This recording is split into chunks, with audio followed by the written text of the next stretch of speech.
కోళ్ళు వెనకాల కూర్చున్నారు. జరగండి, త్వర జరగాల జరగాల జరగాల. ప్లేస్ ఖాళీగా ఉంది కాబట్టి మీరు జరగాలి.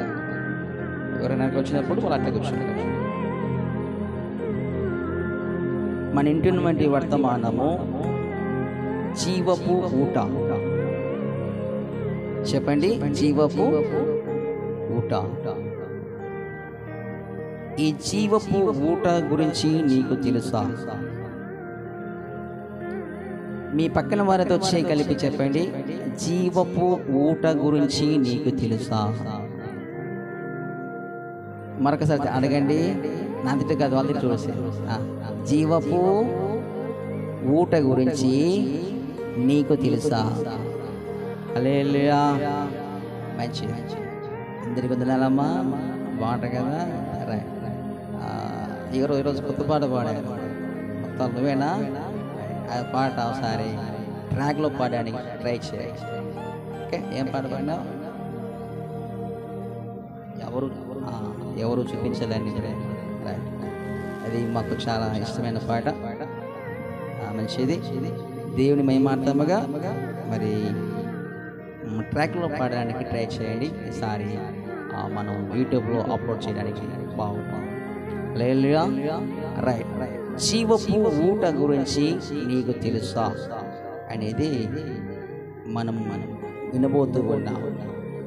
చూడండి, మనం చూస్తున్నట్లయితే కీర్తనలో 36వ కీర్తన 9వ వచనము మనం చూద్దాము. సరి చదవండి, చదవండి అమ్మా. కీర్తనలో 36:9.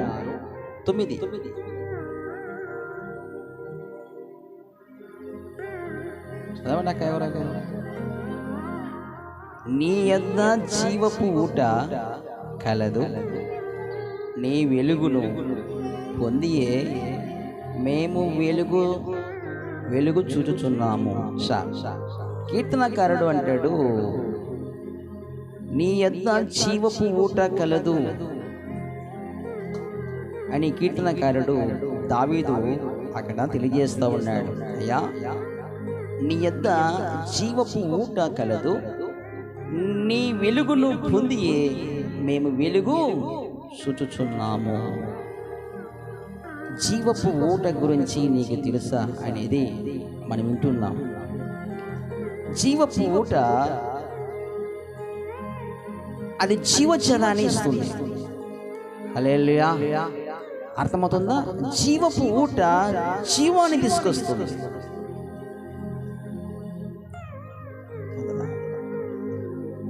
జీవజలము అనేది జీవపు ఊట నీ యొద్ద ఉంది అని దావీదు కీర్తనకారుడు మాట్లాడుతున్నాడు. ఒకసారి ఒక వ్యక్తి మహాబలాఢ్యుడు,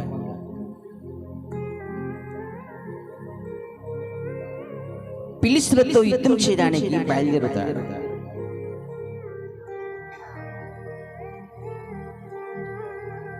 అక్కడ యుద్ధం చేయడానికి వెళ్ళిన తర్వాత తన ప్రక్కలో ఒక దవడ ఎముక కనబడుతుంది.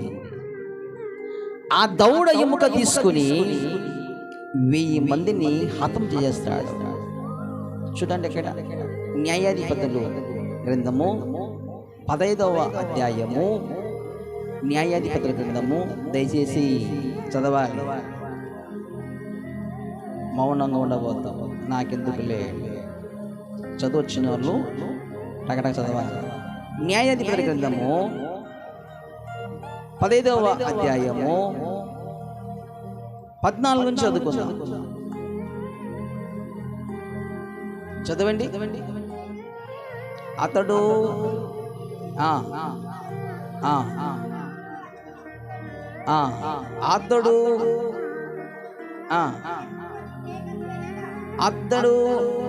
చదవాలి. అతడు లేహీకి వచ్చే వరకు ఫిలిష్తీయుడు అతనిని ఎదుర్కొని కేకలు వేయగా యెహోవా ఆత్మ అతని మీదికి బలముగా వచ్చినందున అతని చేతులకు కట్టబడిన తాళ్ళు అగ్ని చేత కాల్చబడి చెనుపునార్వ వలె అయ్యాను. సంఖ్యలను అతని చేతుల మీద నుండి విడిపోయాను. తర్వాత అతడు గాడిద యొక్క పచ్చి దవడ ఎముకను కనుగొని చీచాచి పట్టుకుని దాని చేత 1000 మంది మనుషులను 1000 మంది మనుషులను చంపాను. అప్పుడు సంసోను గాడిద దవడ ఎముకతో ఒక కుప్పను 2 కుప్పలను నేను చంపి ఉన్నాను. గాడిద దవడ ఎముకతో 1000 మంది నరులను చంపి ఉన్నాను అనేను. చదవాలి. అతడు చెప్పుట చాలించిన తర్వాత ఆ దవడ ఎముకను చేతుల నుండి పారవేసి ఆ చోటికి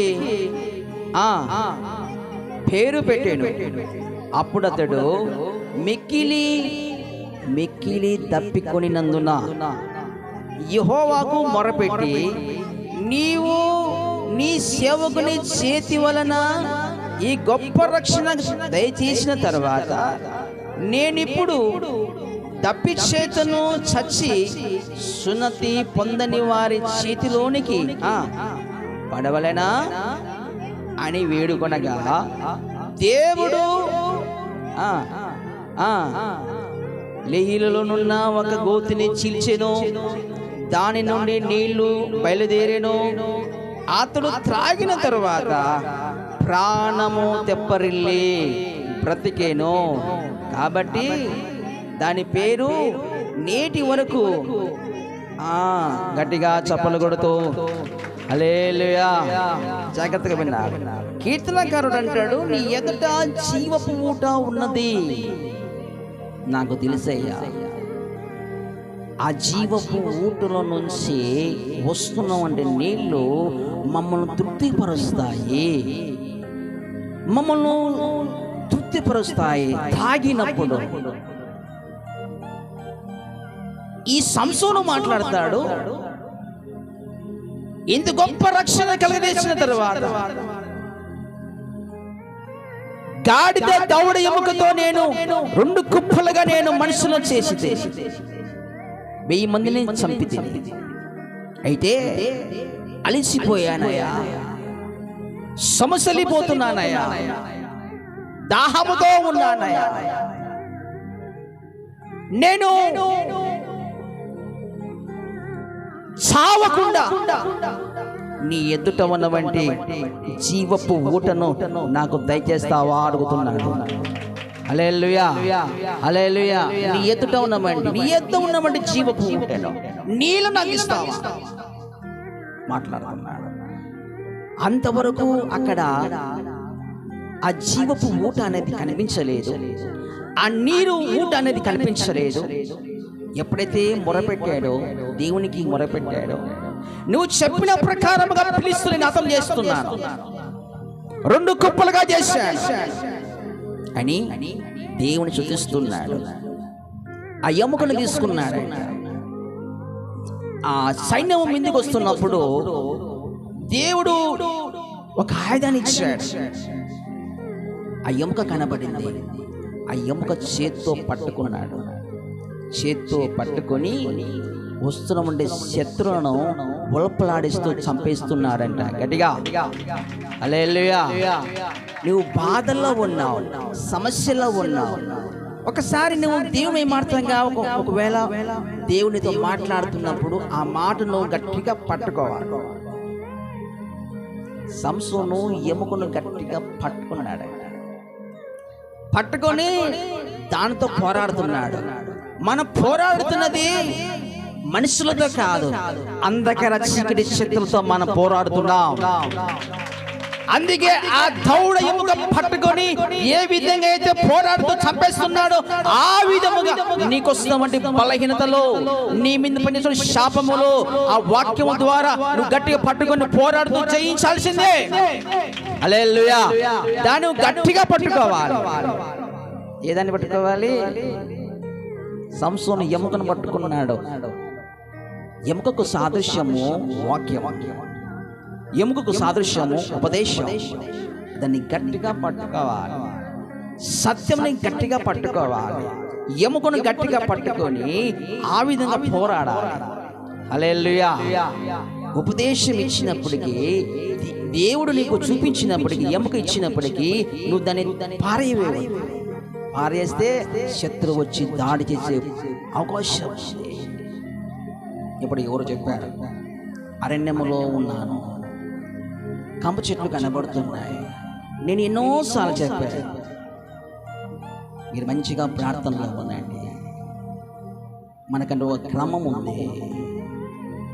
ఈ టైంలో నువ్వు ప్రార్థనకు రావాలి, ఆ క్రమంలో నువ్వు వెళ్ళిపోతూ ఉండాలి. ఎముకను గట్టిగా పట్టుకోవాలి, దాన్ని వదిలేవద్దు. చాలా మంది చెప్తూ ఉంటారు, ఆ ఎముకను గట్టిగా పట్టుకొని సంసోను 1000 మంది హతమార్చాడు. వాక్యాన్ని గట్టిగా పట్టుకోవాలి. వాక్యం బేష్. ఆ వాక్యం గట్టిగా పట్టుకో. ప్రభువా, నాకు వాగ్దానం చేశావు, నాకు సాయం చేయవా? గట్టిగా పట్టుకోవాలి, విడిచిపెట్టవద్దు. ఇన్న వాక్యాన్ని ఇంటికి వెళ్ళిన తర్వాత నెమ్మరేసుకోవాలి. అదే నీకు బలం, అదే నీకు శక్తి, అదే నీకు ఆదరణ, అదే నీకు ధైర్యం. దాన్ని పట్టుకొని పోరాడాలి. సాతాను నిన్ను బలహీనపరుస్తాడు, నిన్ను మనుషులు చెడుపుతాడు, నిన్ను కృంగదీస్తాడు, నిన్ను ఆత్మీయంగా నిలుపుకోకుండా, చదవకుండా, వాక్యం వినుకోకుండా, చర్చికి రాకోకుండా వాడు బలహీనపరుస్తాడు. దేవుడు ఇచ్చినటువంటి నీవు ఎముకను, వాక్యమును గట్టిగా పట్టుకోవాలి. చాలా మంది వాక్యాన్ని గట్టిగా పట్టుకోరు, ఎవరు అన్న మాట గట్టిగా పట్టుకుంటారు. అది కొంతమంది ఇస్తున్న ప్రాబ్లమ్స్. హల్లెలూయా. వాక్యాన్ని గట్టిగా పట్టుకుంటే 1000 మందిని అర్థం చేసేయచ్చు. దురాత్మ, చీకటి శక్తులను, బతకాలను, వాటిని తంపాలంటే వాక్యానికి లోబడాల్సిందే. హల్లెలూయా. వాక్యాన్ని ప్రక్కన పెట్టి నీ ఇష్ట ప్రకారం వెళ్ళిపోవద్దు. వాడు సాతాను పొంచుకేసుకొని ఉన్నాడు, ఫిలిష్తీయులు పొంగేసుకొని ఉన్నాడు. ఈ సంసోను వెళ్తూ ఉన్నాడు, ఏం చేయాలి ప్రభు అని ప్రార్థిస్తూ ముందుకెళ్తా ఉంటే ఒక దౌడ ఎముక దేవుడు చూపించాడంట. గట్టిగా హల్లెలూయా. ఆ ఎముకని తీసుకొని పోరాడాడు. పోరాడిన తర్వాత, హతమార్చిన తర్వాత ఆ ఎముకను అలాగా పడేసి దేవునికి నమస్కారం చేస్తూ యెహోవాను స్తుతిస్తూ ఉన్నాడు. గట్టిగా చప్పట్లు కొడుతూ గట్టిగా హల్లెలూయా, హల్లెలూయా. అర్థమవుతుందా? దేవుని స్తుతిస్తూ ఉన్నాడు. తర్వాత అప్పుడు అంటాడు, ఆ టైంలో అతనికి ఏది కావాలో అదే కోరుతున్నాడు. ఏం కావాలి ఆ టైంలో? అతనికి అలసిపోయాడు, యుద్ధము చేసి అలసిపోయాడు. పోరాడుతూ 1000 మందిని చెప్పి చంపేసి అలసిపోతున్న సమయంలో అతనికి కావాల్సింది ఏంటి అంటే దాహం, నీళ్లు కావాలి. హల్లెలూయా, హల్లెలూయా. ఆ దాహము అడుగుతున్నాడు. అయ్యా, ఈ టైంలో నాకు కావలసింది దాహంగా ఉందయ్యా, నాకు నీ దగ్గర ఉన్నటువంటి జీవపు ఊటను నాకు ఒకసారి అందజేస్తావా? హల్లెలూయా, హల్లెలూయా. నువ్వు పని చేసుకుంటూ వెళ్తున్నావు. పని చేసుకుంటూ వెళ్తున్నప్పుడు నీకు కొన్ని సందర్భాల్లో ఆయాసకరంగా ఉండవచ్చు, బలహీనతగా ఉండవచ్చు, కొన్ని చీకటి శక్తులను బట్టి నువ్వు అలసిపోవచ్చు, భయపడుతుండవచ్చు, ఆ వాక్యం ద్వారా పోరాడుతుండవచ్చు ముందుకు. ఆ టైంలో నువ్వు ఏం చేయాలంటే మోకరించి ప్రార్థిస్తూ, ప్రభువా, నీ దగ్గర ఉన్నటువంటి జీపు ఊట, పరిశుద్ధాత్మాభిషేకం నా మీద దింపవా? గట్టిగా హల్లెలూయా, హల్లెలూయా. పరిశుద్ధాత్మ అభిషేకం నాకు ఇవ్వవా? గమనించండి, అతనికి కావాల్సింది ఏంటంటే ఆ టైంలో దాహం. నేను తప్పికొనొచ్చున్నానయ్యా, అలిసిపోతున్నాను, నాకు నీళ్ళు ఇవ్వవా? నువ్వు నీళ్ళు ఇవ్వకపోతే నేను చచ్చిపోతే సున్నతి లేని ఫిలిష్తీయుల్లో సంసోను చచ్చిపోయినాడా అని ప్రజలు మాట్లాడతారయ్యా. హల్లెలూయా. కాబట్టి నేను చచ్చిపోకుండా నీకు మహిమకరంగా జీవించాలంటే నాకు నీళ్ళు ఇవ్వవా? ప్రభు అంటాడు, నా ఆత్మ లేని వాడు నా వాడు కాదు అంటాడు. గట్టిగా చెప్పలు కొడుతు, గట్టిగా. నా ఆత్మ లేనివాడు నావాడు కాదు. నీవు బాప్తిసం తీసుకున్నా పరిశుద్ధాత్మ అభిషేకం మనం పొందుకోవాలి. బాప్తిసం తీసుకున్నాను ఇంకా చాలని అనుకోవద్దు. హల్లెలూయా. పరిశుద్ధాత్మ బాప్తిసం అనేది మనం పొందాలి. బాప్తిసాలు 2 రకాలుగా ఉన్నాయి. ఒకటి నీటి బాప్తిసం తీసుకున్న తర్వాత 2 ఫైర్ అగ్ని బాప్తిసం మనం తీసుకోవాల్సిందే. హల్లెలూయా, హల్లెలూయా. అగ్ని బాప్తిసం ఫైర్ మండుతున్నప్పుడు ఆటోమేటిక్ గా నీ నోట్లో నుంచి జీవపు ఊట అనే మాటలు, ఆశీర్వాద మాటలు బయటికి వస్తా ఉంటాయి. అర్థమవుతుందా? అదే అడుగుతున్నాడు. నేను అలిసిపోతున్నానయ్యా, యుద్ధం చేశాను ప్రభువా, దాహముగా ఉంది నాయన, నాకు నీళ్ళు ఇవ్వా. వెంటనే ప్రభు ఆ ప్రార్థన విన్నాడు. దేవునికి అనుకూలంగా మనం ప్రార్థన చేస్తే ఖచ్చితంగా దేవుడు వింటాడు. హల్లెలూయా.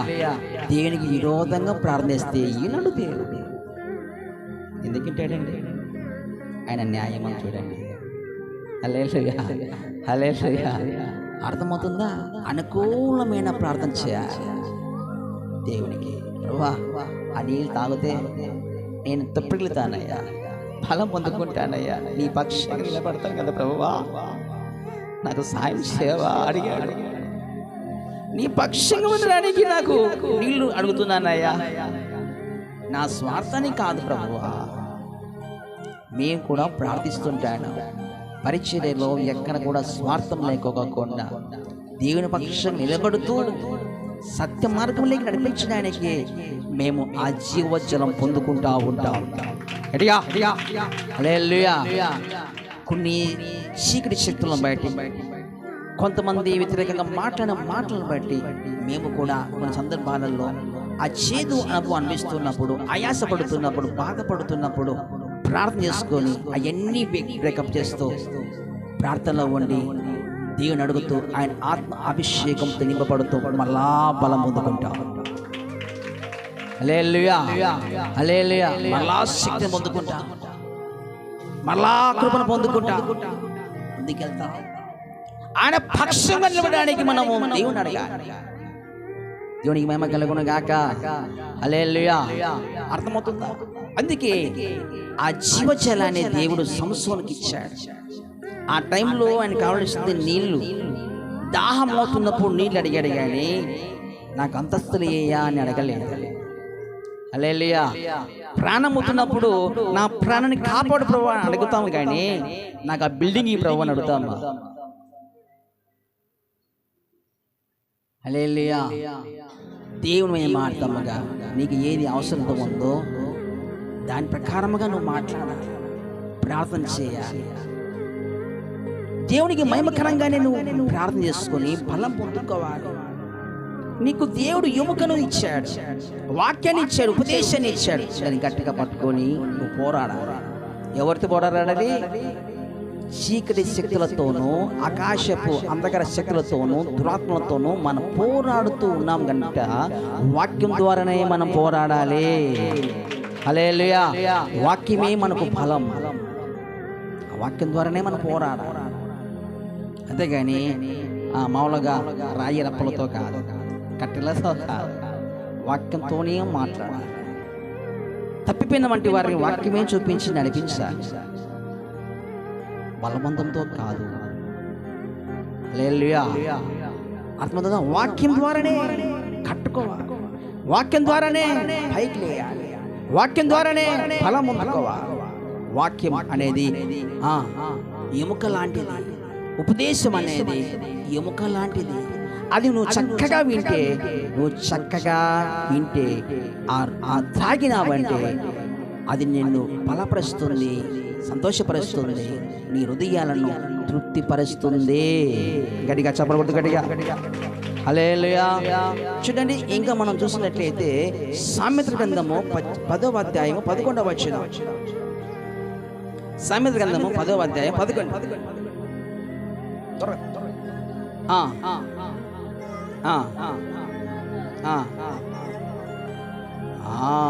నీతిమంతుని నోరు జీవపు ఊట అంట. మన ఇంటి నుండి వర్తమాన పేరేంటి? జీవపు ఊట గురించి నీకు తెలుసా? జీవపు ఊట ఎక్కడ ఉందంట? ఆయన దగ్గర ఉందంట.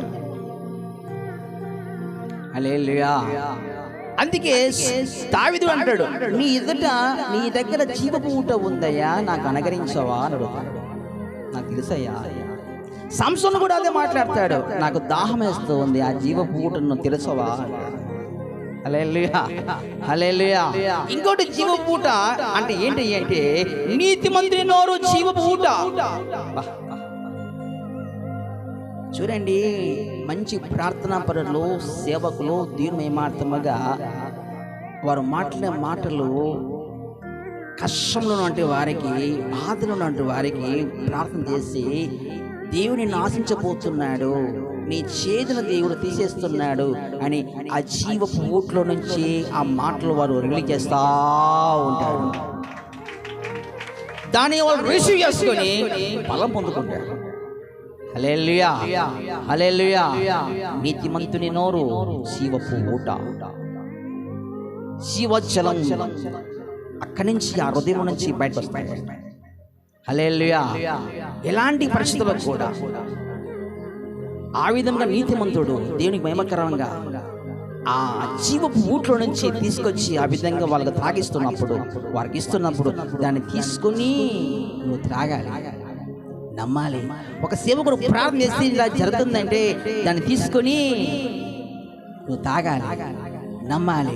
చెప్తున్నప్పుడు ఈ చెన వదిలేసి, ఈ చెన విని ఈ చెన వదిలేస్తే, ఒకసారి కొంచెం సందర్భాలు మంచిగా వాక్యం విని తర్వాత వదిలివేయకూడదు.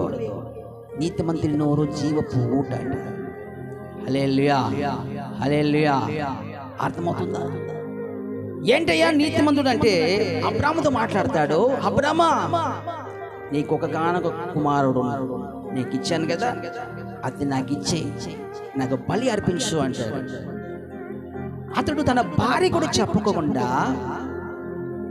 దేవునికి చెప్పిన ప్రకారముగా, సరే ప్రభువా చెప్పిన ప్రకారముగా తన కుమారుని తీసుకెళ్ళి ఆ కొండ మీద బలి అర్పించడానికి ఖడ్గం ఎత్తుతున్నప్పుడు దేవుడు మాట్లాడతాడు, అబ్రహామా, అబ్రహామా, నీ చేయి తీసేయి, నువ్వు నన్ను నిజంగా ప్రేమిస్తున్నావని ఇది చూసి నేను నమ్ముచున్నాను. నిజముగా నువ్వు నాకు భయపడుతున్నావని నమ్ముచున్నాను. ఇది నీకు నేను నీతిగా ఎంచుతున్నాను అంటే. భయభక్తి గల వారు ఎవరయ్యా అంటే దేవుని ప్రేమించువారు, దేవునికి భయపడువారు. హల్లెలూయా. దేవుని ప్రేమించువారు, దేవునికి భయపడువారు నీతిమంతుడు. గడియా వారి నోట్లో నుంచి జీవపు ఊట,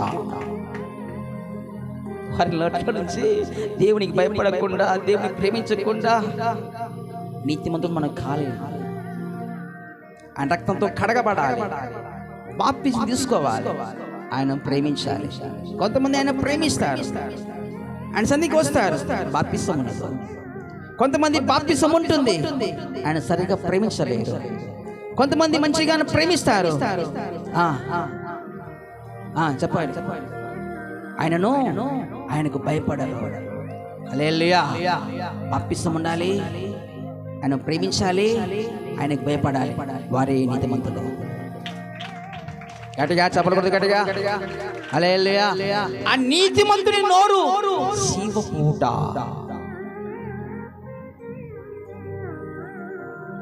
వారి నోట్లో నుంచి చాలా మంది చెప్తూ ఉంటారు, అయ్యా పాస్టర్ గారండి, ఏం చేస్తే మేము ముందుకెళ్తాం, మా కోసం ప్రార్థన చెప్పండి. ప్రార్థన చేస్తున్నప్పుడు ఆ జీవపు ఊట్లో నుంచి వాక్యం ద్వారా దేవుడు, ప్రేరేపణ ద్వారా దేవుడు లోపల నుంచి ఉబుకుచు ఏ విధంగా అయితే నీళ్ళు ఉరుగుతా ఉంటాయో అలాగ దేవుడు ప్రేరేపణ చేస్తూ బయటికి తీసుకొస్తాడు దేవుడు. హల్లెలూయా. నీ ప్రాబ్లం ఇది, నీ ప్రాబ్లం ఇది, ఇది తాగు, ఇది తిను. సేవకుడు చెప్తాడు, ఈ పని చెయ్యొద్దు, ఈ పని చేయి. నీతిమంతుని నోరు జీవపు ఊట. ఈ ఊరు నీతిమంతుడు ఆయన రక్తంతో కడగబడాలి. ఎవరు నీతిమంతుడు? ఆయన ప్రేమించాలి. ఎవరు నీతిమంతుడు? ఆయనకు భయపడాలి. తన కుమారుని కూడా దేవునికి బలివ్వడానికి ఇష్టపడ్డాడండి అబ్రహాం. హల్లెలూయా. అంతగా ప్రేమించాడండి దేవుని. అందుకే ప్రభు అంటాడు, అబ్రహాం నా స్నేహితుడు అంటాడు. గట్టిగా చెప్పకూడదు, గట్టిగా. హల్లెలూయా. అబ్రహాము నా స్నేహితుడు. గమనించండి, జీవపు ఊట గురించి నీకు తెలుసా అంటే, జీవపు ఊట ఆయన ఎదుట ఉన్నది.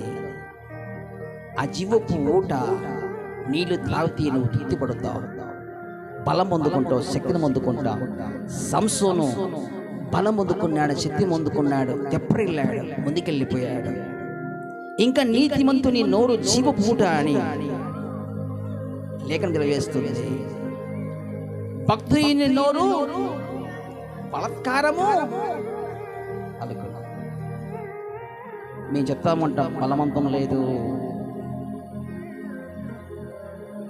మీ హృదయపూర్వకంగా చెయ్యండి. చెప్తా ఉంటాను నేను. ఎందుకు బలాత్కారంతో మేము ఎక్కడ కూడా చెప్పమాటలు. బలాత్కారంతో మీరాని చర్చకి, మీరాని చర్చకి కూడా చెప్పమాటలు. నీతిమంతుని నోరు జీవ ఊట. ఎంత బలాత్కారంతో మిమ్మల్ని కూర్చోబెడితే మీరు నిలబడతారా? మాసి తాగునా? మీ హృదయపూర్వకముగా మీరు దేవునికి సమర్పించుకుంటే ఆ జీవపు ఊట్లో నుంచి వచ్చినటువంటి మాటను నీతిమంతుడు సేవకుడు చెలివేసినప్పుడు దాన్ని మీరు అంగీకరిస్తే మీ స్వస్థ పొందుకుంటారో, బలం పొందుకుంటారో. హల్లెలూయా, హల్లెలూయా. చూడండి, మూడోది చూసినట్టయితే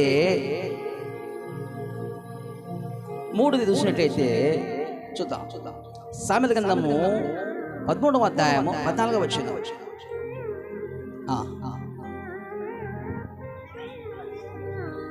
నాన్న, జ్ఞానులు ఉపదేశమును జీవపు ఊట.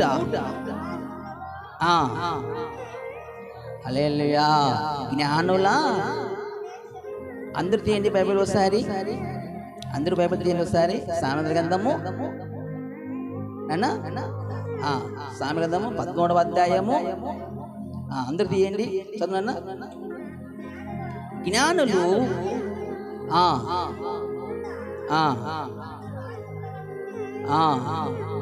హల్లెలూయా. జ్ఞానుల ఉపదేశము జీవపు ఊట, అది మరణ పాశం నుండి విడిపించును. మన ఇంటినటువంటి అంశం పేరు ఏంటి? జీవపు ఊట గురించి నీకు తెలుసా? హల్లెలూయా. జీవపు ఊట ఎక్కడ ఉంది? ఆయన ఎదుట ఉంది. కీర్తనకారుడు అంటాడు, అయ్యా నీ ఎదుట జీవపు ఊట ఉందయ్యా. సంసోను అంటాడు, ఆ జీవపు ఊట నాకు అందే ప్రభువా, నా హృదయం తృప్తిపడాలి. నేను వారి చేతుల్లో చిక్కకూడదయ్యా, వారి చేతుల్లో చిక్కి నేను చావొద్దయ్యా. ఆ జీవపు నాకు దయచేయరయ్యా. హల్లెలూయా, హల్లెలూయా. శక్తిని పొందుకుంటాడు. ఇంకా మనం చూస్తే నీతిమంతుని నోరు జీవపు ఊట. నీతిమంతుని హృదయంలో నేను జీవపు ఉంచాను, నీతిమంతుని నోటిని నేను జీవపు ఊటనుగా ఉంచాను. హల్లెలూయా, హల్లెలూయా. ఎందుకు? దేవుని మహిమార్థంగా సేవకుడు, నిజమైన సేవకుడు కోసం చాలా మంది ప్రజలు ఎంపలాడుతున్నారు. చిన్న దీవించయ్యా చాలు, చేయి పట్టు అయ్యా చాలు. ఎందుకు కనపడుతున్నారంటే ఆ జీవపు ఊటను దేవుడు వారికి అనుగ్రహించాడు. హల్లెలూయా, హల్లెలూయా. వారి నోట్ల నుంచి ఒక మాట వస్తే గుడిపరుస్తాడు దేవుడు. దేవుని మహిమ కలుగును గాక. హల్లెలూయా, హల్లెలూయా. అందుకే మనం చూస్తే జ్ఞానుల ఉపదేశము జీవపు ఊట అంటాడు. జ్ఞానుల ఉపదేశము అది ఏ జీవపు ఊట. జ్ఞానులకు దేవుడు ఏమిచ్చాడంటే జీవపు ఊటనిచ్చాడు. జ్ఞానులకు దేవుడు జీవపు ఊటగా ఇచ్చాడు. జ్ఞానుల ఉపదేశము జీవపు ఊట అది మరణాపాశం నుండి విడిపించును. మరణాపేక్ష నుండి దేవుడు విడిపిస్తాడు. మరణాపాశం నుంచి దేవుడు విడిపిస్తాడు. రోగం నుంచి దేవుడు విడిపిస్తాడు. బాధ నుంచి దేవుడు విడిపిస్తాడు. ఎలా అంట? జ్ఞానుల ఉపదేశము. హల్లెలూయా. ఎందుకు అన్నయ్య గారు మాకు సరిగా జరగలేదయ్యా? ఎందుకు అయ్యగారు ఈ అమ్మాయికి పిల్లలు పుట్టలేదయ్యా? ఎందుకు అయ్యగారు మా ఇంటి ఒకటిపోతే ఒకటి వస్తుందయ్యా? ప్రార్థన చేయండి. ఇదిగో మీ ప్రాబ్లం ఇది, ఈ ప్రకారంగా నేర్చుకోండి, చేసుకోండి. జ్ఞానం ఉపదేశిస్తారే. దేవుడిచ్చిన జ్ఞానము బట్టి ఏంటి ప్రభువా వీళ్ళ పరిస్థితి ఇలాగ ఉంది, వీళ్ళ వ్యాపారం ఇలాగ ఉంది, ఏంటి ప్రభువా అని ప్రార్థిస్తున్నప్పుడు దేవుడిచ్చిన జ్ఞానం బట్టి ఆ జీవపు ఊటలో నుంచి దేవుడు ఆ విధంగా ప్రేరేపజేస్తూ దేవుడు ఆ సేవకుని ద్వారా మాట్లాడుతూ ఉంటాడు. హల్లెలూయా. జ్ఞాన ఉపదేశమే జీవపు ఊట. ఆ ఉపదేశానికి నువ్వు లోబడితే నువ్వు బ్రతుకుతావు, బలం పొందుకుంటావు, మరణాపాశము నుంచి తప్పించబడతావు. గట్టిగా హల్లెలూయా. మరణపు కట్ల నుంచి నువ్వు విడిపించబడతావు. గట్టిగా చెప్పకూడదు. గట్టిగా సమస్యల నుంచి నువ్వు విడిపించబడతావు, బాధ నుంచి విడిపించబడతావు, అప్పుడు సమస్య నుంచి నువ్వు బయటకు వస్తావు, కరువు నుంచి నువ్వు బయటకు వస్తావు. గట్టిగా చెప్పకూడదు. గట్టిగా హల్లెలూయా. ఏలియా చెప్తాడు, ఏమమ్మా ఏం చేస్తున్నావు ఇక్కడ? పుల్లలు ఎరుకుంటున్నానయ్యా. ఏమైంది? నీకు తెలీదా దైవజనుడా? నీకు తెలియదు ఏముందయ్యా, ఊరంతా చచ్చిపోతున్నా. ఇదిగో నా కొడుకు నేను రేపు మేము కూడా మా పరిస్థితి. అవునా పిచ్చక్క, నీ ఎద్దుకు వచ్చింది నేను చంపనీకి కాదు. యెహోవా జీవము తోడు, నువ్వు నీ కుమారుడు సావనే సావు.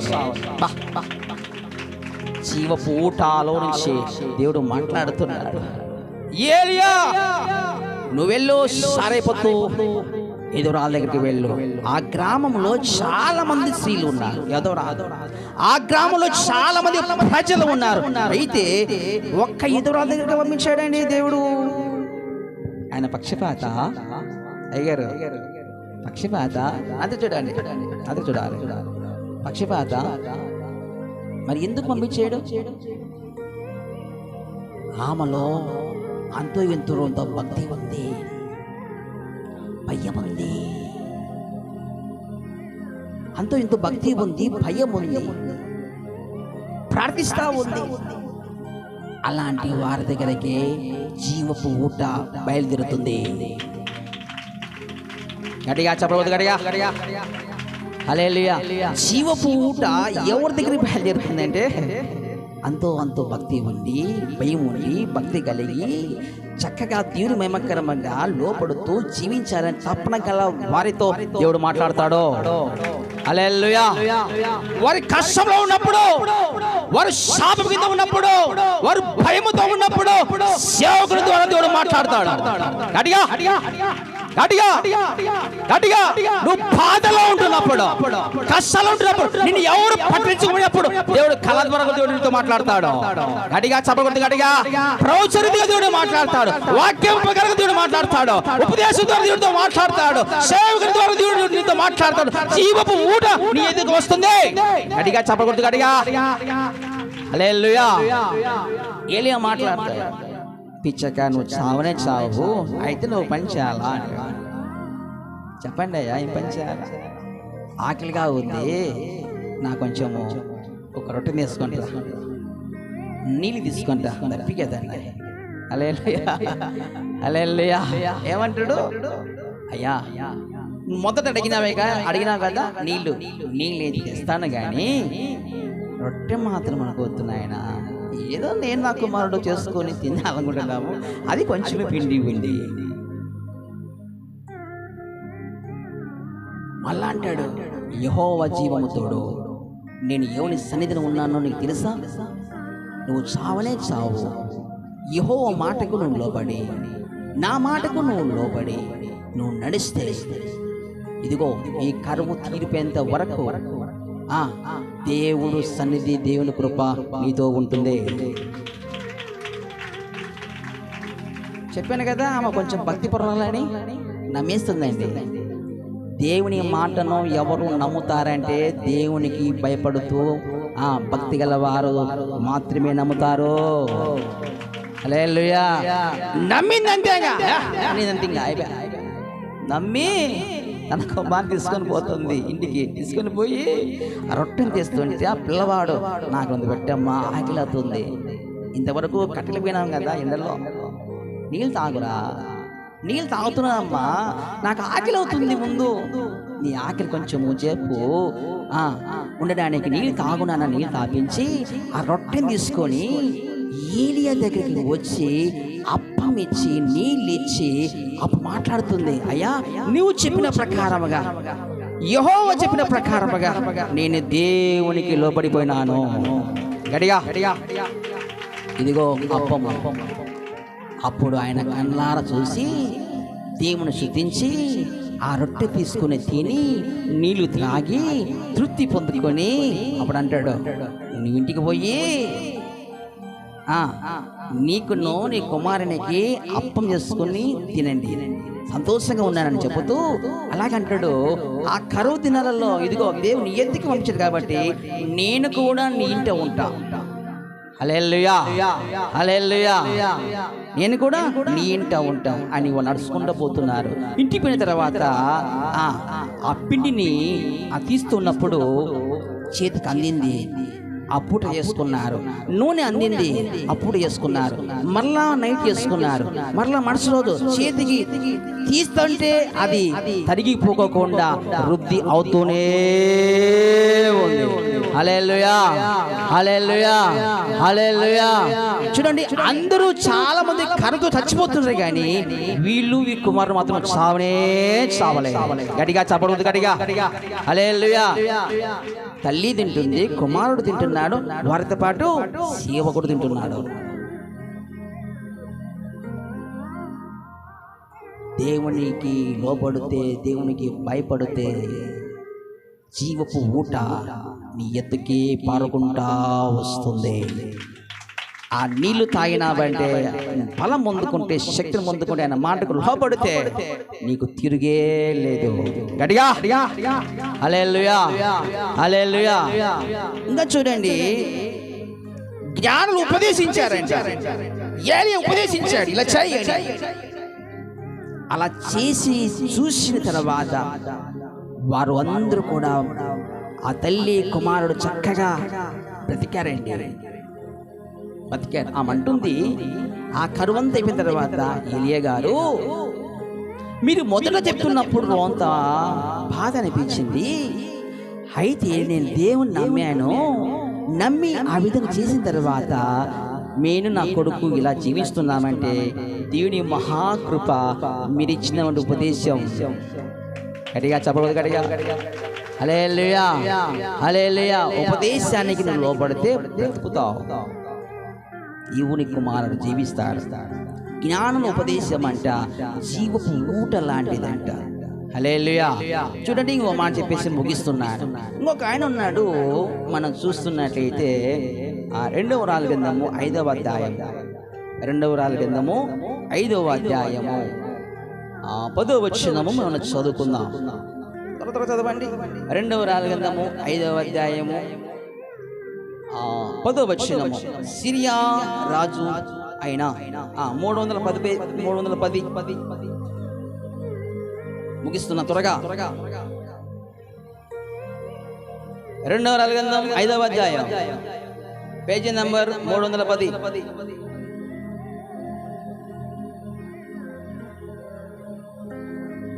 చదవాలి త్వరగా. సిరియా రాజు 2వ రాజుల గ్రంథము పేజీ నంబర్ 310, 5వ అధ్యాయం 1వ వచనం నుంచి. సిరియా రాజు సైన్యపతి అయిన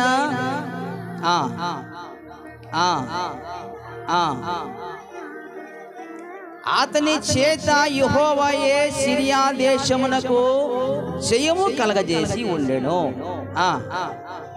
అతడు తన యజమానుని దృష్టికి గనుడై దయ పొందినవాడాడు. అతడు మహాపరాక్రమశాలిమై ఉండిను గాని అతడు కుష్ఠరోగి. సిరియనులు గుంపు గుంపులుగా బయలుదేరి ఇశ్రాయేలు దేశం మీదికి పోయి ఉండిరి. వారు అచ్చటి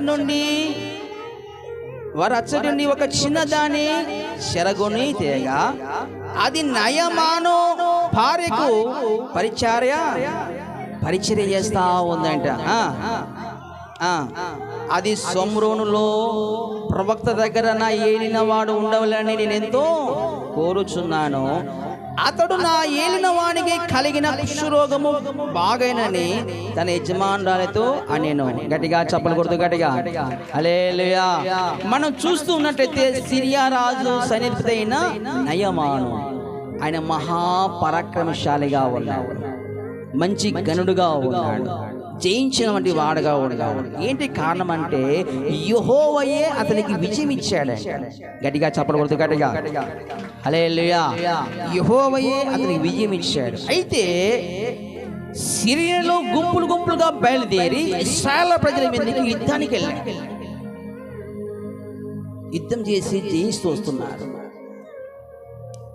అక్కడ అకస్మాత్తుగా ఒక కుటుంబం కనబడింది. ఒక చిన్న పాప తల్లిదండ్రులను సిరియా నయమానైన వంటి ఆయన ఆ కుమార్తె ముందరే తండ్రిని తల్లిని చంపేశాడు. ఆ పాప చిన్నదైనందున, మంచిగా చిన్న పాప అయినందున, ముద్దుగా ఉన్నందున చంపకుండా తీసుకొని తన రథంలో ఎక్కించుకున్నాడు. నా భార్యకు సపోర్టుగా నిలబడుతుంది, పరిచయం చేస్తుంది, ఏదన్నా పని మనిషిగా పెంచుకుందాం అనే ఉద్దేశంతో తీసుకొచ్చాడు. తన ఇంట్లో ఉంచుకున్నాడండి. తన ఇంట్లో ఉంచుకున్నాడు. కసులు దుబ్బుతుంది, ఇంటి పనులు చేస్తూ ఉంది. ఒకసారి అతను డ్రెస్ మార్చుకుంటున్నప్పుడు తన ఉన్నవంటి ఈ మీద ఉన్నవంటి కుష్ఠరోగము కనబడింది. తన మనసులో ఆ చిన్న పాప మనసులో ఏమనుకోవాలి? నయమానికి కుష్ఠరోగం వచ్చేసింది. అమ్మయ్య, దేవుడు అన్యాయసుడు కాదులే, నా తల్లిని నా తిన్నిని పుట్టన పెట్టుకున్నాడు, అందుకే కుష్ఠరోగం వచ్చింది, సావని అని మనసులో అనుకోలేదు. హల్లెలూయా. అది ఇంకొకరైతే అక్కగారు, ఇంకొకరైతే వాడు అట్ట మాట్లాడతాడా, మనం జరగాల్సిందే. జాగ్రత్తగా వినాలి. జీవపు ఊట ఎవరి హృదయంలో ఉంటుందో, ఎవరి నోట్లో ఉంటుందో కీడు కోరేవారు కాదో. గట్టిగా హల్లెలూయా, హల్లెలూయా. మేలు చేయడానికి ఇష్టపడతారు. జీవపు ఊటలో శోధనది లేదు. గట్టిగా చప్పట్లు గట్టిగా. అది జీవపు ఊట, దేవుని ఆత్మ. అదే చిన్న పాప అండి, కనకన ముందర తల్లిని తండ్రిని పోగొట్టుకుంది, పని మనిషిగా ఉందండి. తన యజమానుడు నయమానికి కుష్ఠరోగం వచ్చి బాధపడుతుంటే చూసి, అయ్యో నా యజమానుడు బాధపడాలా అని ఆతృతతో ప్రేమతో ఒక సందేహం ఇస్తుంది.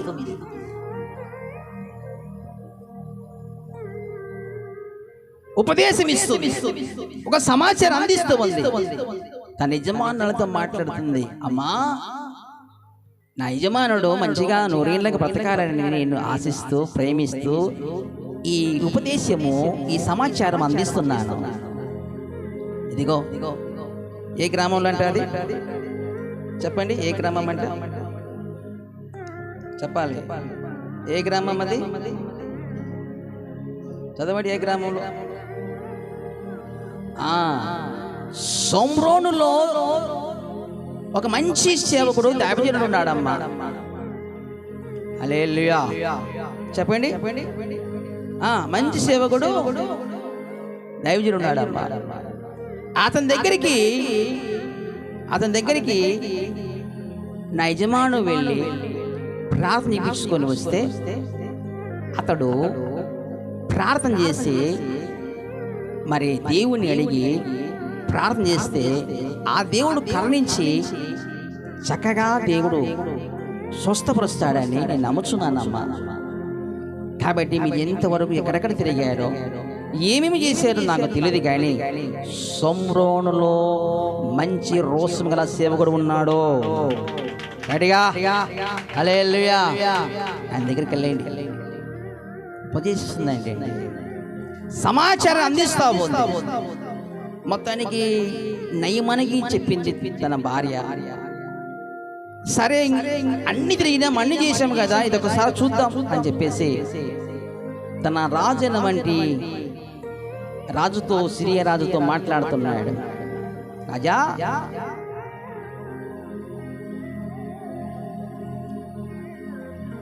నేను అక్కడికి వెళ్ళినప్పుడు, ఇశ్రాయేలు దగ్గరికి వెళ్ళినప్పుడు ఒక కుమార్తె తీసుకొచ్చాను, చిన్న పాపని.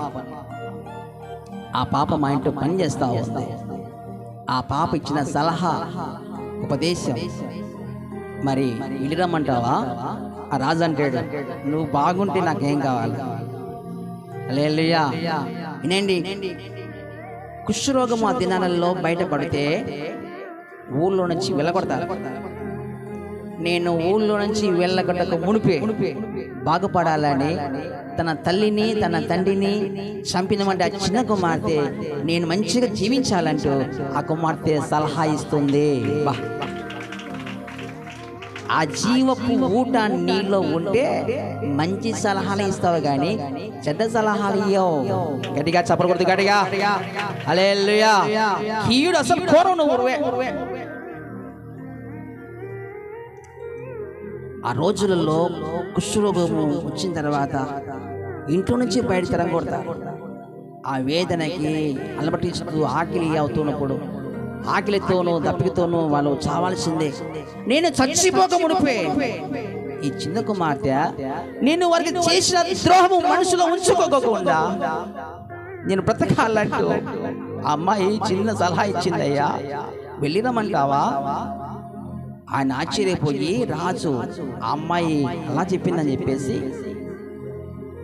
బయలుదేరు అని చెప్పేసి నీకేం కావాలో తీసుకో అని చెప్పేసి కానుకలు కూడా ఇచ్చి పంపిస్తాడు సిరియా రాజు. హల్లెలూయా, హల్లెలూయా. అర్థమవుతుందా? తల్లిని తండ్రిని చంపినా కూడా మనుషులు ఉంచుకోలేదండి. మరి ఇది నాలలో ఎంతమంది ఏదో ఒక మాట మాట్లాడితే నేను తిడితేనో లేకపోతే కొడితేనో. ఒక అక్క అంటుందంట, అక్క చెల్లెలు, ఒక దైవజనుడు బాప్తిసం ఇస్తుంటే అక్క అంటుందంట, చెల్లెలు అయ్యగారండి బాప్తిసం తీసుకుంటాను కానీ ఈ చేయికి మాత్రం ఉంచొద్దయ్యా అనిందంట.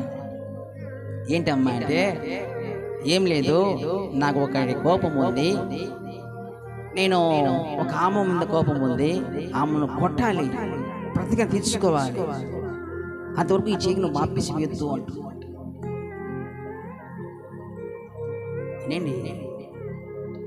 మనసులో ఏది కూడా ద్వేషము కానీ పగ కానీ కుతంత్ర కానీ పని చేసుకోకుండా ఉండాలంటే జీవపు ఊట నీలోకి రావాలి.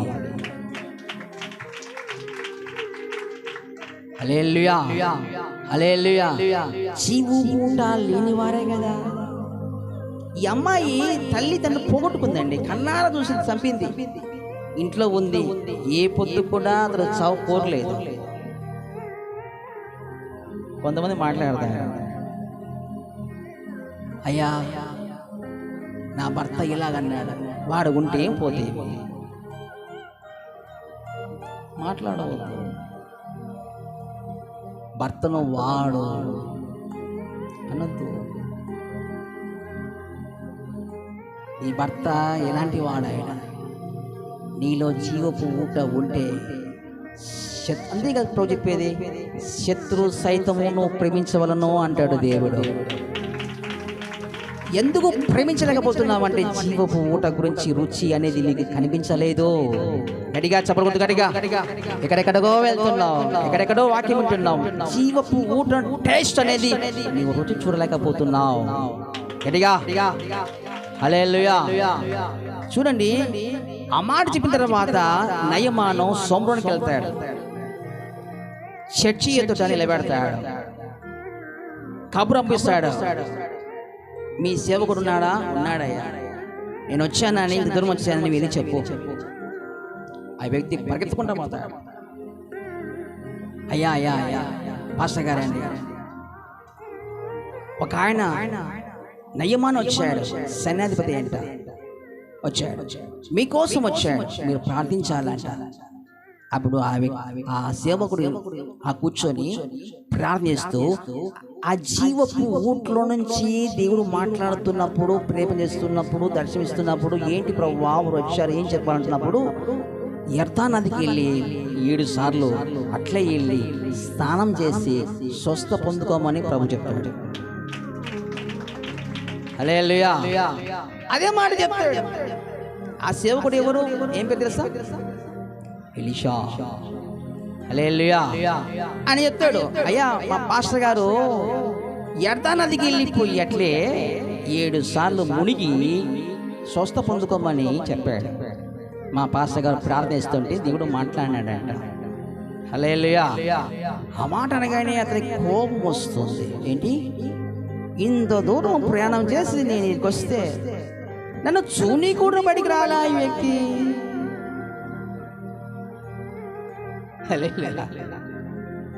అంత దూరం నుంచి వచ్చాను నేను, హైదరాబాద్ నుంచి వచ్చా, బెంగళూరు నుంచి వచ్చా, ఆ ఊరు నుంచి వచ్చా, ఈ ఊరు నుంచి వచ్చా, మెడ్రాస్ నుంచి వచ్చా, ఇంత దూరం కిలోమీటర్లు మేము ప్రయాణం చేసి వస్తే చర్చి కాడికి వస్తే ఆ సేవకుడు మాతో అట్లా ఒక్క నిమిషం కూడా చూసి కూడా ప్రార్థన చేయడానికి కూడా నాకు ఒక కొండ లోపలికి వచ్చి అట్లా వెళ్ళిపోయి యర్దా నదిలో మునగమని చెప్తాడా? మా గ్రామంలో నీళ్లు లేవా? మా గ్రామంలో చర్చి లేవా? మా గ్రామంలో పాస్టర్లు లేరా? ఇంత దూరం రావా? హల్లెలూయా. కోపపడతాడు. ఏం పడతాడు? కోపపడతాడు. కోపపడి వెళ్ళిపోతా ఉన్నాడు. ఆ టైంలో చూడండి, ఒక ఆయన ఏం చెప్తాడో మనం చూస్తున్నట్టయితే 10 నుంచి 14 చదువుకుందాం. 2వ రాజగ్రంథము 5వ అధ్యాయము 10 నుంచి చదవండి. అక్కడ నీవు యొర్దాను నదికి పోయి 7 మారులు స్నానము చేయము, నీ ఒళ్ళు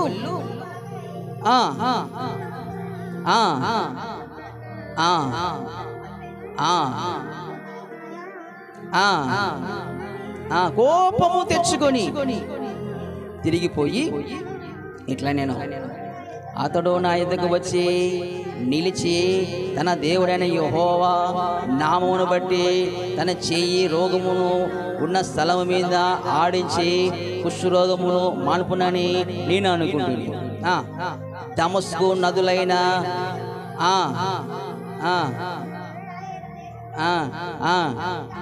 నదుల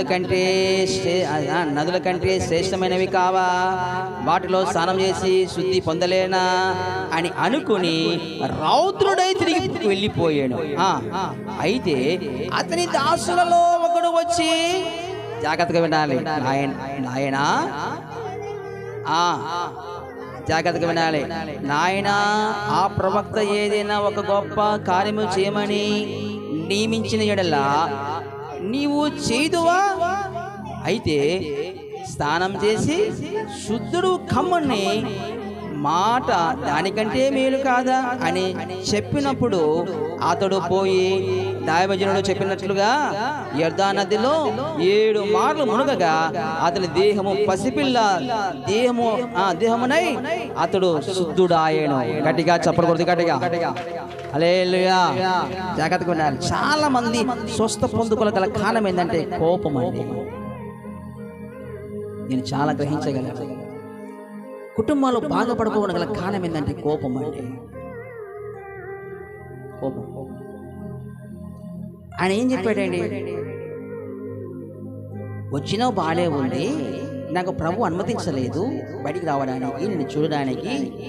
డైరెక్ట్గా వెళ్ళు, యర్దన్ నదికి వెళ్ళు, 7 మార్లు స్నానం చేయి, మునిగి లే, స్వస్థ పొందుకుంటావు, సంతోషంగా ఇంటికి తిరిగి వెళ్ళు అని ఎలీషా గారు దేవుని ఆత్మ ప్రేరేపణ బట్టి ప్రవచరితగా ప్రవచిస్తాడు ఎలీషా.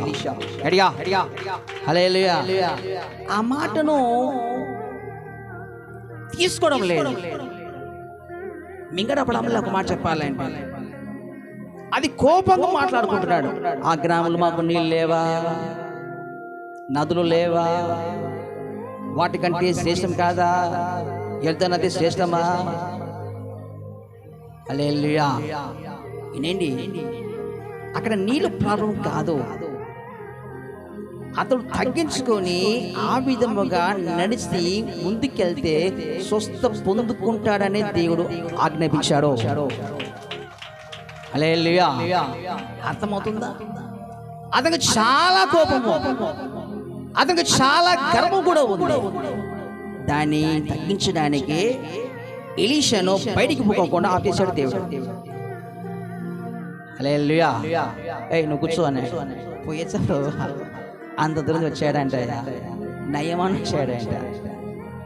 ఒకసారి బయటకు వెళ్ళి మాట్లాడి ప్రార్థన చేసి వస్తాను ప్రభా, నువ్వు కూర్చో మర్యాదగా అన్నాడు. నువ్వు కూర్చో మర్యాదగా కూర్చుంటా లేదా, ఈ చెప్పు చాలా. నువ్వు బయటికి వెళ్ళి చెప్పండి కూడా నేను నమ్మతి ఇవ్వను. నీ శిష్యునితో చెప్పు, నీ పక్కవానితో చెప్పు. పక్కవానికి చెప్పి నువ్వు బయటికి వెళ్ళి చెప్పుపోరా నాయన అంటే అబ్బాయి అంటాడు, అయ్యా నేను వెళ్ళి చెప్పడం కంటే నువ్వు వెళ్ళి చెప్పి మంచిది. ఎంత పెద్దోడు కదా అయ్యా, సైన్యాధిపతి, చాలా మంది వచ్చారయ్యా, చాలా మంది వచ్చారు అయ్యా. నువ్వు పోకపోతే వాళ్ళు ఫీల్ అవుతారేమో, బాధపడతారేమో, కోపడతారేమో. ఈయన అంటాడు, బాధపడితే నాకేంటి, కోపడితే నాకేంటి, నా దేవుడు చెప్పింది నేను చెప్తున్నా. వెళ్తే వెళ్ళమను యర్దన్ నదికి, లేకపోతే ఇంటికి పోమను, ఆయన ఇష్టం అన్నాడు. ఆ మాట అనగానే మీ అయ్యా బయటికి రాడా అని ఆడంటయ్యా. అంటే ఇప్పుడు ఏం చేయాలా, యర్దన్ నదికి వెళ్ళిపోవాలంటయ్యా. వెళ్ళిపోయి 7 సార్లు మునగాలంటయ్యా. మునిగితే స్వస్థ పొందుకుంటావు అంటయ్యా. ఆడికి పోకుంటే నువ్వు ఇంటికి పోవచ్చయ్యా, ఇష్టమయ్యా. మా అయ్య చెప్పింది నేను చెప్పేశానయ్యా. హల్లెలూయా. కోపం వచ్చిందండి. ఎవరికి? నయమానికి. రథాలు తిప్పండి అన్నాడు. రథాలు తిప్పండి ఇంటికి అన్నాడు. అన్ని కిలోమీటర్లు వచ్చిన తర్వాత అదేంటి నయమానయ్య గారు, అదేంటయ్యా అన్ని కిలోమీటర్లు మనం కష్టపడి వస్తే నువ్వు మళ్ళీ ఎన్ని తిప్పని అంటున్నావేంటి, పక్కలోనే కదయ్యా యర్దన్ నది ఉంది. ఆయన ఏమన్నాడయ్యా, అది చెయ్యి ఇది చెయ్యి అన్నాడు. ఒకవేళ చేయమంటే చేస్తావు కదా నువ్వు. నేను ఏమడిగినాడు ఆయన, యర్దన్ నదికి అట్లే చక్కగా వెళ్ళిపోమన్నాడు. వెళ్దాం పది తప్పింది దాంట్లో, ఇంత దూరం నుంచి ప్రయాణం చేసినాం కదయ్యా, నా మాట అంగీకరించావా అని మాట్లాడి అంత కోపిష్టి గల వాడిని చక్కని మార్గంలోనికి నడిపించడానికి దేవుడు జ్ఞానవంతుని వాడుకున్నాడు. హల్లెలూయా. జ్ఞానవంతుల ఉపదేశం జీవపు ఊట. చెప్పిన ప్రకారంగా సరే అని చెప్పేసి యర్దన్ నదికి వెళ్ళిపోయాడు. యర్దన్ నది దగ్గర బట్టలు నిప్పేశాడు, పై వస్త్రం నిప్పేశాడు. వెళ్ళిపోతున్న లోపలికి వెళ్తున్నాడు. ఒకసారి మునిగాడు, ఏం కాలే. 2 సారి మునిగాడు, ఏం కాలే. 3 సారి మునిగాడు, ఏం కాలే. 4 సారి మునిగాడు. ఆ పెద్ద వైపు చూస్తున్నాడు. నువ్వు చెప్పడం బట్టి ఇందులో వచ్చా, 4 సార్లు అయిపోయింది. 5వ సారి మునుగన్నాడు. 5 సార్లు మునిగాడు, ఏం కాల. 5 సార్లు మునిగా, ఏం కాల. మునిగా 6వ సారి అన్నాడు. ఒకసారి మునుగుతా, ఏం జరగకపోతే నీకుంటుంది అన్నాడు. హల్లెలూయా. 6వ సారి మునిగాడు, ఏం కాల. 7వ సారి మునిగి లేస్తున్నాగా చిన్న పిల్లలు అప్పుడప్పుడే పుట్టిన వంటి బిడ్డ, 1 నిమిషం 2 నిమిషాలు పుట్టిన వంటి బిడ్డ ఎంత నునుపుగా ఎంత చక్కగా అలాగ ఉంటుందో చర్మము, అంతకంటే లేతగా చర్మం వచ్చిందంట. హల్లెలూయా. అది చూసి కన్నీళ్లు కార్చుకొని నయమాను దేవుని స్తుతిస్తూ ఏడుస్తున్నాడంట. ఏడుస్తూ ఆ ఎలీషా చెప్పినది అది చాలా సత్యము. ఆయన దేవుడు నిజమైన దేవుడు అంటూ దేవుని చూపించుకుంటే ఆ రథం తీసుకొని చర్చి కాడికి వచ్చాడు. హల్లెలూయా. ఎలీషా గారండి, మీరు చెప్పిన ప్రకారముగా నేను వెళ్ళాను. అయితే ఫస్ట్ నాకు కోపం వచ్చిందయ్యా, వెళ్ళొద్దు అనుకున్నానయ్యా దానందుకి. ఇదిగో నా పక్కలో మనన్నాడు కదా, ఇతడు నాకు అర్థమవుతుగా నాలో ఉన్న కోపాన్ని తీసేసి మనం ఒకసారి వెళ్ళి చూస్తాం ఏమవుతుందని నాకు చెప్పి తీసుకెళ్ళాడు. నేను నీ మాటను అంగీకరించి, ఆయన మాట అంగీకరించి నేను వెళ్ళి మునిగి లేచినందున నీ యెహోవా దేవుడు నన్ను స్వస్థపరిచాడు. హల్లెలూయా. దేవుని మాటకు లోబడి, సేవకుని మాటకు లోబడి నడుస్తున్న వంటి వారికి దేవుడు అన్యాయస్తుడు కాడు. గట్టిగా చప్పలు కొడుతూ గట్టిగా హల్లెలూయా. అర్థమవుతుందా? దేవుని మాటను ప్రక్కన పెట్టవద్దు, సేవకుని మాటను ప్రక్కన పెట్టవద్దు. దేవుడు ఇచ్చిన వంటి మాటను ఏం చెప్పాలా ప్రభు అన్నప్పుడు, ఆ జీవపు ఊట్లో నుంచి దేవుడు బయటకు అందిస్తున్నప్పుడు, దాన్నే అందిస్తున్నప్పుడు ప్రజలకి దాన్ని రుచి చేసుకోవాలి, కానీ కఠినంగా పారేయవద్దు. హల్లెలూయా. చాలా మంది కుటుంబాలు ఎందుకు చెడపబడుతున్నాయి అంటే ఆ హృదయం కఠినమైపోయింది. అందుకే కొంతమంది ఆ నయమాన్ లాగానే యర్దానదికి పోకుండా ఇంటికి పోవాలని చెప్పేసి ఆలోచన చేస్తూ పరుగులు తీస్తా ఉన్నాడు. అనవసరంగా వచ్చాను, ఇంత దూరం వచ్చాను అనవసరంగా, నన్ను చూని కూడా బయటికి రాలేదు. ఎంత ప్రయాసతో వచ్చాను, ఎంత ప్రేమతో వచ్చాను, ఎంత తగ్గింపుతో వచ్చాను, ఇదా చేసేదంటూ ఏడుస్తున్నాడు, బాధపడుతున్నాడు, కుంగిపోతూ ఉన్నాడు. అయితే తన పక్కన ఉన్నటువంటి ఒక వ్యక్తి అలా అనొద్దు అని ఏం చెప్పాడు, దాని ప్రకారం మనం ఫాలో అవుదాం నచ్చ చెప్పాడు, తీసుకెళ్ళాడు, స్వస్థ పొందుకున్నాడు. ఇప్పుడు మాట్లాడతాడు, నీ దేవుడే గొప్ప దేవుడయ్యా అని సాక్ష్యం ఇస్తాడు. హల్లెలూయా. తర్వాత అంటాడు, నేను స్వస్థ పొందుకున్నాను కాబట్టి ఏదో నాకు కలిగింది నేను కానిస్తున్న దేవుని కంటే. ఎలీషా అంటాడు, నీ కానుకను దేవుడు తీసుకోమని నాకు ఆజ్ఞాపించలేదు. హల్లెలూయా. నీ కానుకను తీసుకోమని ప్రభు నాకు ఆజ్ఞాపించలేదు కనుక నీ కానుక, నీ డబ్బులు నీ దగ్గరే పెట్టుకో, స్వస్థ పొందుకున్నావు కదా, సంతోషంగా ఇంటికి వెళ్ళిపో అంటాడు దేవుడు. హల్లెలూయా. అర్థమవుతుందా? నీ కానుక అవసరం లేదు నాకు అంటాడు. అదేంటయ్యా అంటే, మా తృప్తి కోసం తీసుకోండి, మేము ఇస్తున్నప్పుడు కాదనకుండా తీసుకోండి, మేము ఇస్తున్నప్పుడు కాదంటే మాకు పబ్లిక్లో మానం అవుతుంది, కాదన తీసుకోండి అంటే దేవుడి చెప్పిన ప్రకారంగా నేను చెప్పాను, స్వస్థ పొందుకున్నావు. దేవుని సన్నిధిలో ప్రార్థిస్తున్నాను, ఏ కానుక కూడా నువ్వు చిన్నది వస్తలేగానే కానుకని తీసుకోవద్దు అని ప్రభు చెప్పాడు. నాకు వద్దని డైరెక్ట్గా చెప్పేశాడు, దైనంతో చెప్పేశాడు, సంతోషంగా ఇంటికి వెళ్ళిపోని చెప్పేసి ప్రే చేసి పంపించాడంట. గట్టిగా చెప్పలేదు గట్టిగా హల్లెలూయా. జీవము గల చెప్పండి, జీవము గల దేవుని సేవకులు సేమ్ అట్లే ఉంటారండి, మగ మాటమే ఉండదు అంటూ మాత్రం. హల్లెలూయా. హల్లెలూయా. జీవపు ఊట ఎవరి దగ్గర ఉంటుందో, ఆ జీవపు ఊట్లో నుంచి వచ్చినటువంటి నీరు ఎవరైతే తాగుతూ ఉంటారో, ఆ జీవపు ఊట్లో వచ్చినటువంటి మాటలు ఎవరైతే వింటుంటారో వారు స్వస్థ పొందుకుంటారు, బలం పొందుకుంటారు.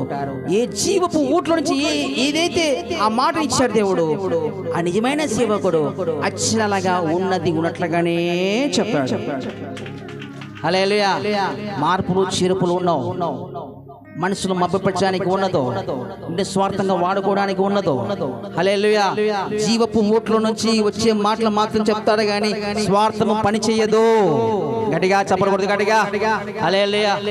వారు నిజమైన సేవకులు. హల్లెలూయా. అర్థమవుతుందా? మండి వంటి వర్తమానం పేరేంటి? జీవపు ఊట గురించి నీకు తెలుసా?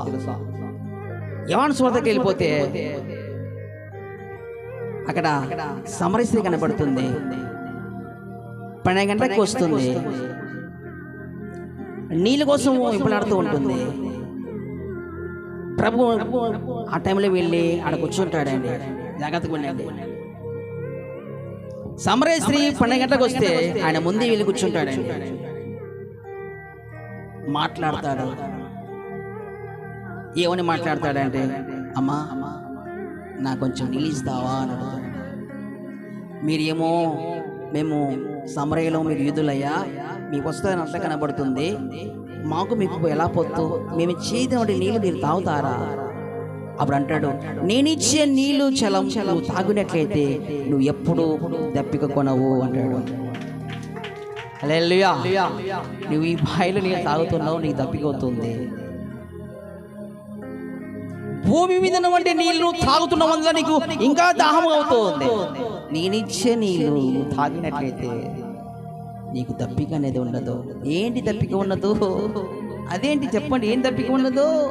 ఈ శరీర ప్రకారంగా పాపము చేయడానికి నీకు దప్పిక అనేది ఉండదు. గట్టిగా, ఈ శరీర ప్రకారముగా సంపాదించుకోవాలంటే దాహము నీకు దప్పిక ఉండదు. గట్టిగా, ఎప్పుడు చూసినా నా నీళ్లను తాగినట్లయితే నాకు మహిమకరంగా జీవించడానికి ఆత్మల దాహంతో ఆత్మల భారముతో నా పరిచయం చేయడానికి నువ్వు దప్పిక నుంచి ముందుకు వెళ్ళిపోతావు.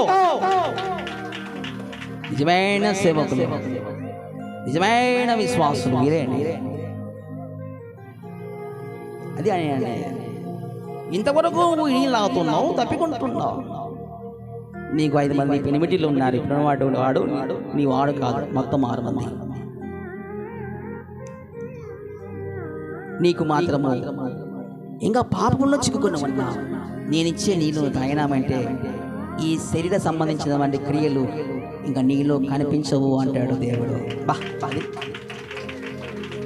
ఒక పూట నేను భయంకరంగా తాగపోతుంది, భయంకరంగా తిరిగేవాడిని.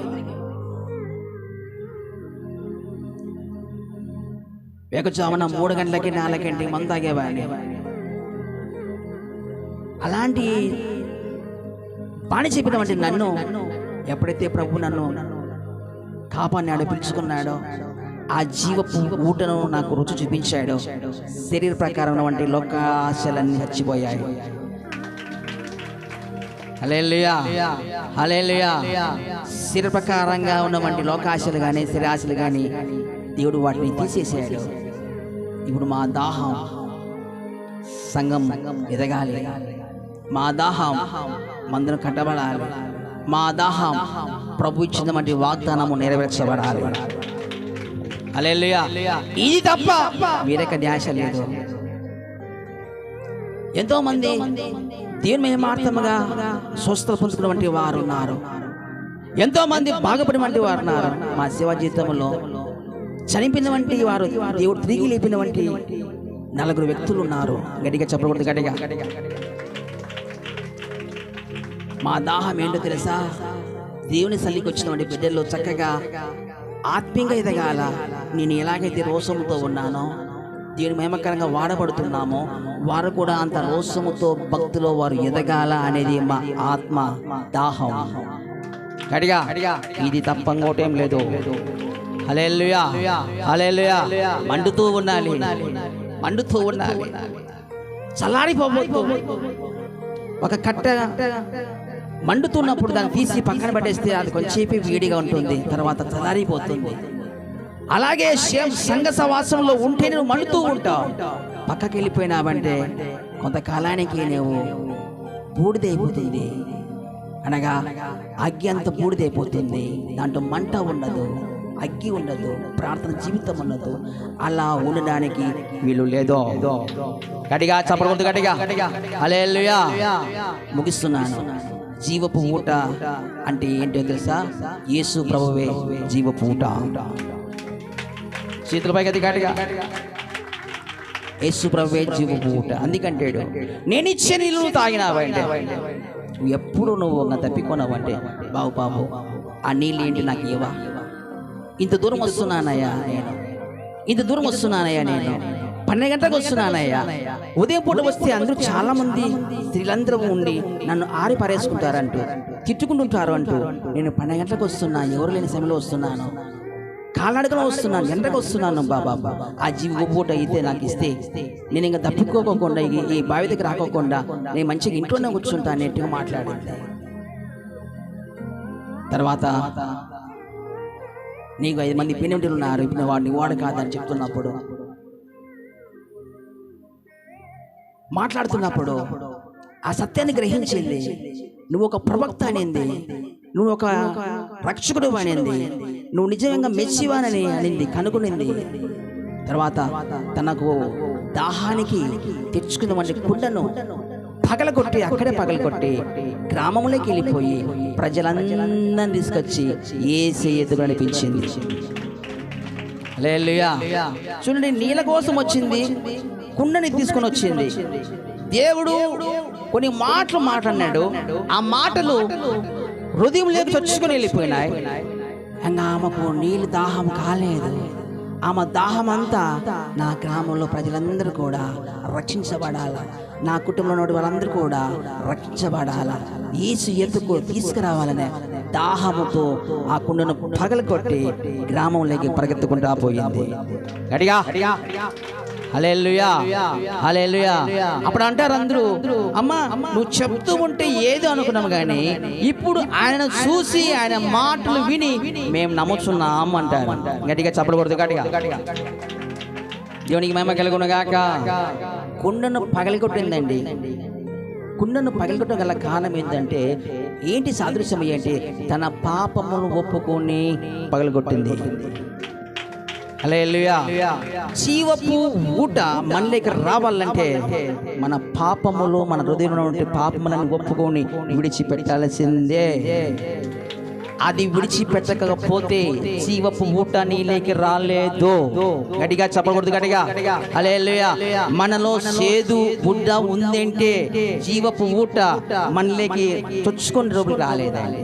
చూడండి, మనం శరీర ప్రకారముగానే ఉన్నామంటే ఆయన మాటలు మనం సరిగ్గా వినలేమండి, వినలేము, కూర్చోలేము.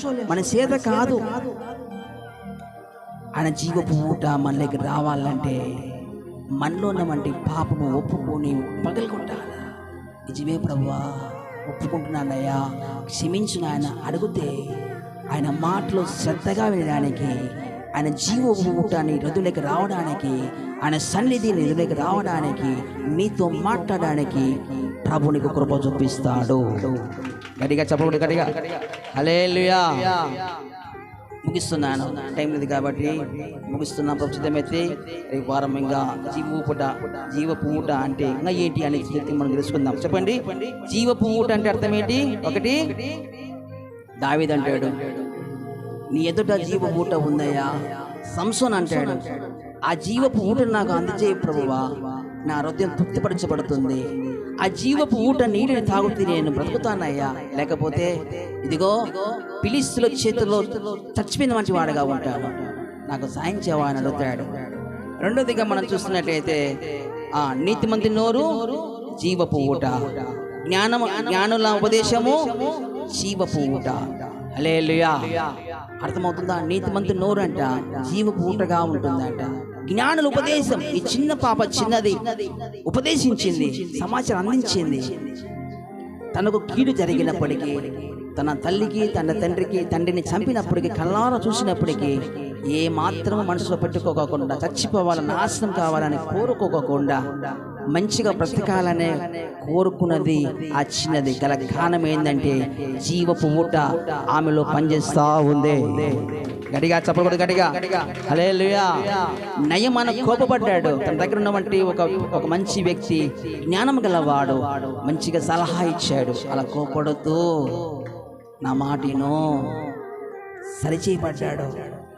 జ్ఞానవంతుడు చక్కగా మాట్లాడి నడిపించాడు. సేవకు చెప్పిన ప్రకారంగా సేవకునికి విరుద్ధంగా నడిపించాలి. కోపడుతుంటే అవునులయ్యా అది అనొద్దు, కానీ మన ఇద్దరు పోయి వచ్చినాము, మనకు శూన్య గుట్టాల బయటికి అని ఆయన కోపడుతూ ఉంటే ఈయనకు కోపడి సపోర్ట్ చేయలేదు. కానీ జ్ఞానవంతుడు సలహా ఇచ్చింది, ఆయన చెప్పిన ప్రకారంగా నడుస్తాం. ఏమవుతుంది మనకి? రండయ్యా అంటూ యర్దా నదికి తీసుకెళ్ళాడు, చక్కగా నడిపించాడు. జ్ఞానవంతుడు ఉపదేశము జీవపు ఊట లాంటిదంట. ఆ జీవపు ఊట అతనిలో ఉంది కాబట్టి చక్కగా అర్థం చేసుకున్నాడు. దేవుడు చెప్పిన ప్రకారముగా, సేవకుడు చెప్పిన ప్రకారముగా అతన్ని నడిపించాడు. స్వస్థ పొందుకున్నారు అన్నారు. గట్టిగా హల్లెలూయా, హల్లెలూయా, హల్లెలూయా. ముగిస్తున్నాను. గనుక జీవపు ఊట ప్రభు అంటాడు, నేనే జీవపు ఊటను. యెహోవా ఎదుట జీవపు ఊట ఉంది. ఆ జీవపు ఊటయే యేసు ప్రభుల వారు. ఆ జీవచలమే యేసు ప్రభుల వారు. ఆయన ఎవరిలోకి వస్తాడో వారితో ఆయన మాట్లాడుతూ ఉంటాడు. దేవుడు ప్రేరేపణ చేస్తూ ఉంటాడు, దర్శిస్తూ ఉంటాడు. ఆ జీవపు ఊటను నువ్వు పొందుకోవాలంటే, నీ హృదయం రావాలంటే, నీ హృదయంలో ఉన్నవంటి కల్మషం అంతా తీసేసుకోవాలా, పాపమంతా కడుక్కోవాలా, పశ్చాత్తాపడాలా. ఈ సమరయ స్త్రీ ఆ జీవపు ఊట నీళ్ళు నాకు ఈ ప్రభువా, ఇంత దూరం రానంగా నేను అన్నప్పుడు ఆయన కూర్చోబెట్టి కొన్ని మాటలు మాట్లాడినాడు.